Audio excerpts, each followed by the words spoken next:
Hi guys! Ayan, sa wakas.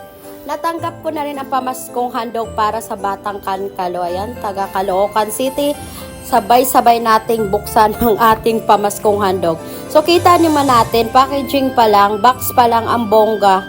Effort na effort ang box nito. Kaya sana naman, bongga rin ang laman nito dahil naulanan kami. Pumila kami sa barangay, ang haba ng pila bago pa namin ito makuha. Plus kanina naghantay kami ng matagal para makakuha lang ng stab. O hindi ganun kadali. Bago ko pa ito nakuha ay talagang nag-effort din kami. Charot.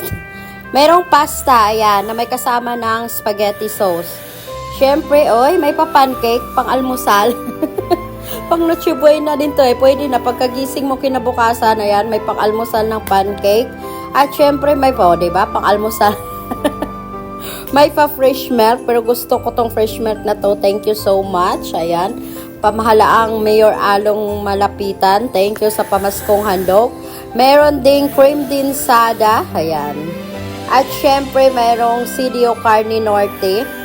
At meron din silang fruit cocktail from Jolly, 490 grams. So, yan, dagdagan na lang natin ng fresh fruit siguro to at ibang mga sangkap. So, ito na lahat ang pinila ko ng napakabahaba na naambunan pa kami na, ayan na.